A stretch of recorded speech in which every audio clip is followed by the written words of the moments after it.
جب ہم ہاتھوں کو اوپر اٹھا کر اللہ اکبر کہتے ہیں تو اس کا مطلب ہے کہ دنیا کے سارے الہ، دنیا کے سارے خدا ان کا انکار کر رہے ہیں، اور ایک اللہ ہی بڑا ہے، اس کی بڑائی کو ہم تسلیم کرتے ہیں، اور اس کی بڑائی کو صرف مسجد میں نہیں تسلیم کرتے، نماز میں تسلیم نہیں کرتے، زندگی کے ہر شعبے میں تسلیم کرتے ہیں۔ اور زندگی کے ہر شعبے میں جب اس کی بڑائی کو تسلیم کرتے ہیں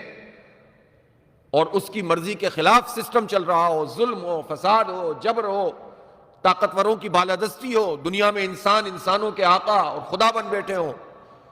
آپ سنتے ہیں نا کہ وہ ٹرمپ کون سی زبان میں بات کرتا ہے، میں جہنم بنا دوں گا، میں یہ کر دوں گا اگر یہ نہیں کیا،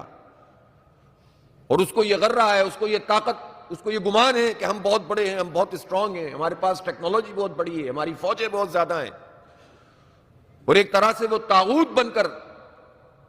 اللہ سے بغاوت کر کے سامنے آ کر کھڑے ہو جاتے ہیں اور انسانوں سے کہتے ہیں کہ ہماری تابعداری کرو۔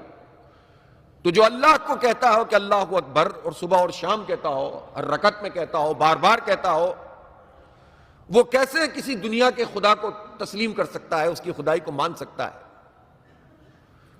اس لیے اللہ کی کبریائی کے نظام کو قائم کرنا ہم سب کی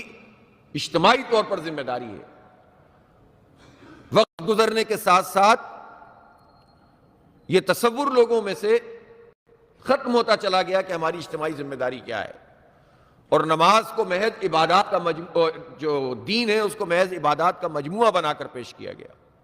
اور جو اس کی اصل اسپرٹ ہے اس اسپرٹ سے لوگوں کو دور کیا گیا، اور پھر اس میں بھی جو جزوی تنوع ہے، اختلاف ہے، جو باعث رحمت اور برکت ہونا چاہیے چھوٹی چھوٹی اور جزوی چیزوں میں،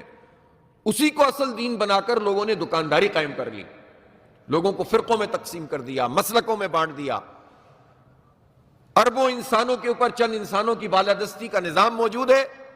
اس پر تکلیف نہیں ہوتی، اور چھوٹی چھوٹی باتوں پر لوگوں کو اسلام کے دائرے سے خارج کر رہے ہوتے ہیں۔ اس میں ان کو ایک عجیب طمانیت مل رہی ہوتی ہے، اس لیے کہ اس میں دکانداری کا نظام قائم ہو جاتا ہے، میں دیوبندی، یہ بریلوی، میں اہل حدیث، یہ شیعہ، وہ سنی، اور اس میں بھی پھر فقہی اختلافات، جزوی اختلافات کو کل بنا دیا، اور جو کل کی حاکمیت غیر اللہ کی موجود ہے اس کو قبول کر لیا۔ اس سے بڑھ کر بدنصیبی مسلمانوں کی ہو نہیں سکتی۔ مسلمان اب جو اس وقت نمبرز موجود ہیں، 1.90 ارب ہیں دنیا میں، دنیا کی آبادی کا 24-25% ہے۔ مسلمان ملکوں میں 70% معدنی وسائل اور ذخائر موجود ہیں۔ دنیا کی جتنی تجارتی بڑی گزرگاہیں ہیں وہ اہم ترین